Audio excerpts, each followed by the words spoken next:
오늘 우리가 읽은 민수기 14장은 12 정탐꾼의 보고를 들은 이스라엘 백성들의 원망과 그로 인한 하나님의 징계에 대해 기록하고 있습니다.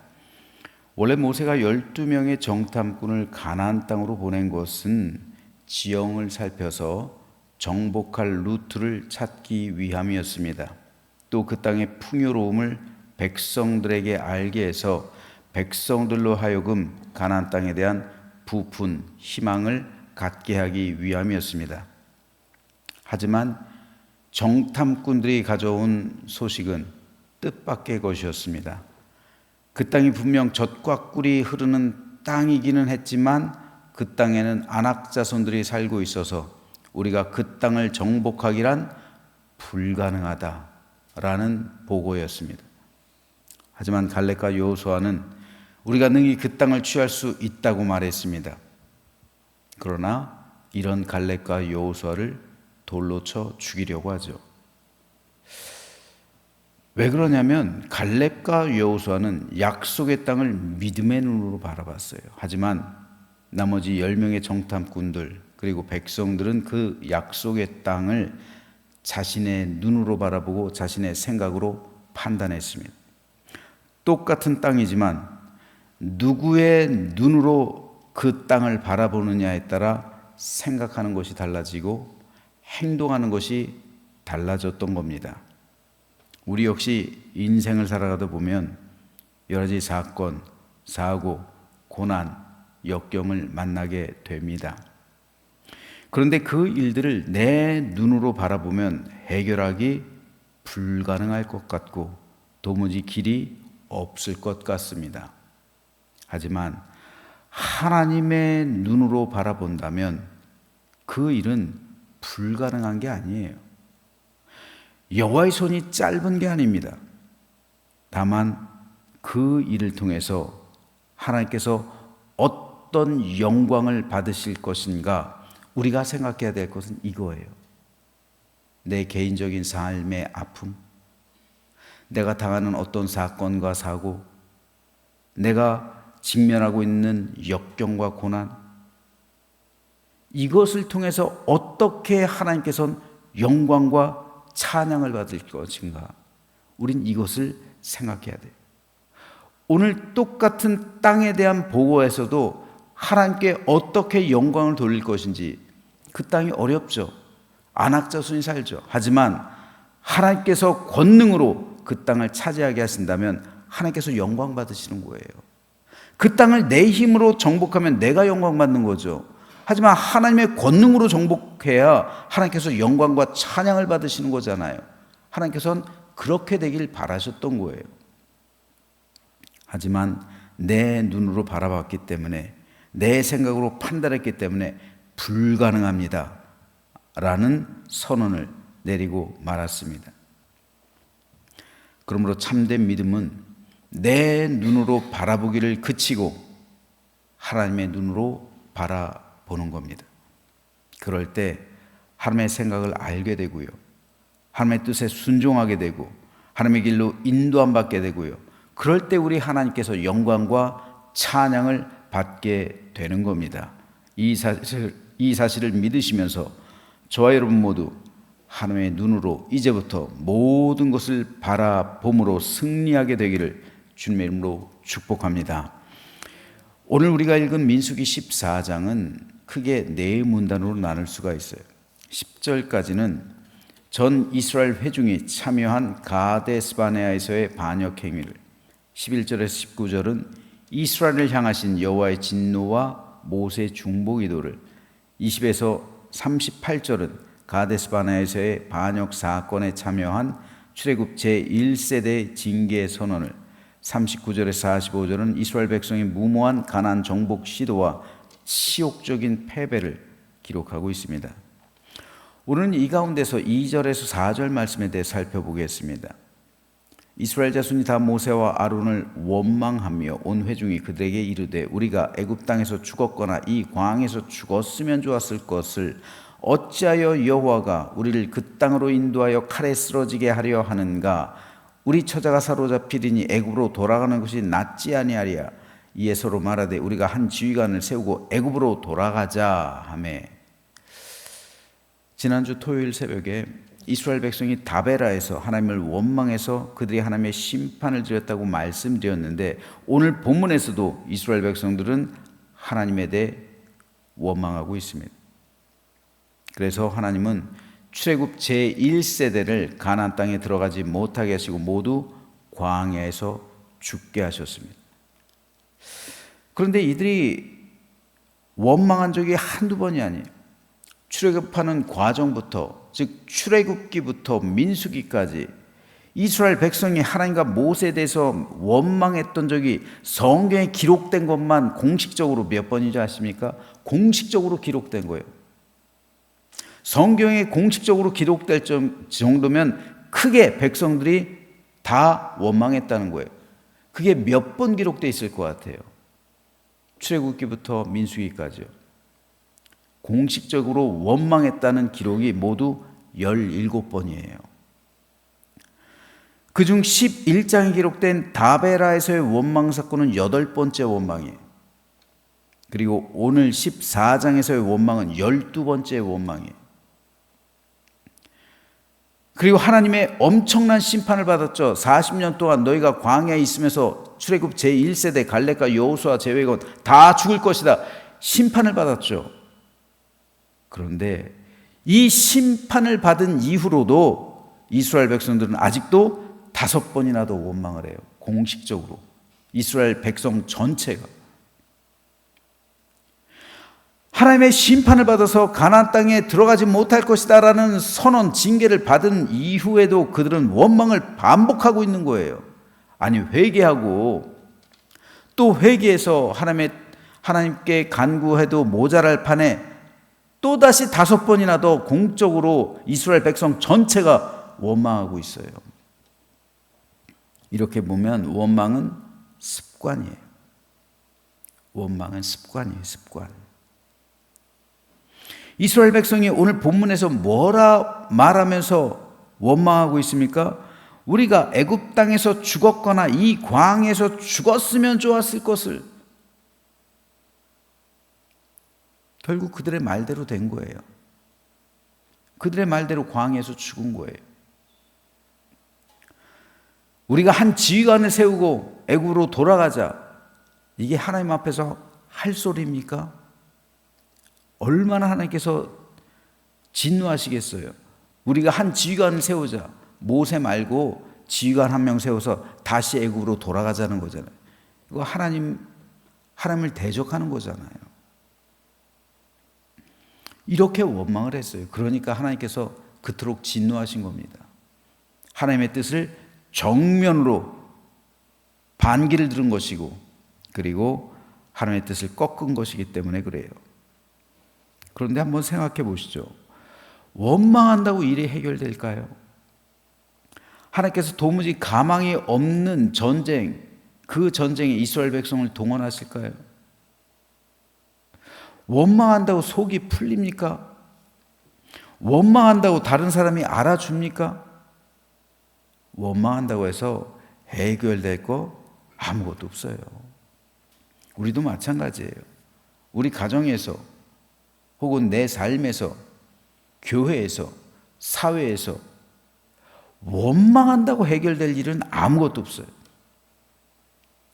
도리어 이스라엘 백성들은 원망으로 인해서 약속의 땅을 바로 앞에 두고서도 들어가지 못해요. 그리고 그들의 말대로 광야에서 유리하다 죽게 됩니다. 이게 원망이에요.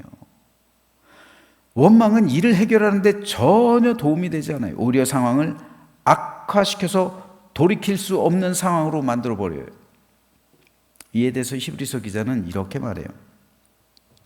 하나님의 은혜에서 떨어져 나가는 사람이 아무도 없도록 주의하십시오. 또 쓴 뿌리가 돋아나서 괴롭게 하고 그것으로 많은 사람이 더러워지는 일이 없도록 주의하십시오. 히브리서 기자가 말하고 있는 이 쓴 뿌리요. 쓴 뿌리는 신명기 29장에 있는 모세가 말하고 있는 독초와 쑥의 뿌리를 인용하고 있는 거예요. 그래서 히브리서 기자는 신명기 29장 말씀을 인용하고 있는 거예요. 모세가 마지막으로 말한 그 말 가운데 독초와 쑥의 뿌리, 독초와 쑥의 뿌리가 나서 너희를 괴롭지 않게 하라. 모세가 마지막으로 남기고 있는 말인데, 모세가 남기고 있는 말을 히브리서 기자가 인용하고 있는 거예요. 쓴 뿌리. 그러므로 이 쓴 뿌리는 모세가 이미 목도하고 있는 거예요. 독초와 쑥의 뿌리요. 모세가 말하고 있는 독초와 쑥의 뿌리는 근본적으로 우상 숭배예요. 그리고 이스라엘 백성들이 습관적으로 반복하고 있는 원망 역시 독초와 쑥의 뿌리 안에 들어갑니다. 독초와 쑥의 뿌리가 되는 것 중에 하나가 원망이라고 해요. 이스라엘 백성들이 17번이나 공적으로 반복하고 있는, 습관적으로 반복하고 있는 원망, 이게 독초와 쑥의 뿌리예요. 만일 우리가 습관적으로 원망과 불평을 하고 있다면 내 안에 독초와 쑥의 뿌리가 깊숙하게 심겨진 거예요. 잡초는 잘라내도 또 자라요. 그죠? 또 자라요. 이걸 잘라내도, 이파리를 잘라내도 또 자라요. 계속 자라요. 아무리 잘라내도 계속 자라요. 뿌리가 제거되지 않는 이상, 그 뿌리를 뽑아내지 않는 이상, 독초와 쑥의 뿌리, 원망의 뿌리가 뽑히지 않는 이상 그 원망과 불평은 내 속에서 계속 자라는 거예요. 그리고 쳐내고 그런데 쳐내지 못할 때가 있잖아요.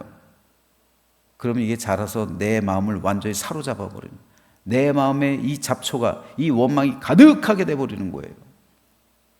그래서 결국 나를 삼켜버리는 거예요. 얼마나 끔찍한 일입니까? 그리스도인 중에서도 이 뿌리가 제거되지 않는 사람이 의외로 많아요. 의외로 많아요, 여러분. 그래서 입을 열면 뭐가 나와요? 불평, 원망. 이게 습관적으로 나와요. 불평과 원망이 습관이 된 사람이 많이 있단 말이에요. 왜요? 그 속에 독초와 쑥의 뿌리가 심겨져 있는 거예요. 그리고 이게 내 심령 가운데 자라나 있는 거예요. 이미 자라나 있기 때문에 자기도 어떻게 할 수가 없어요.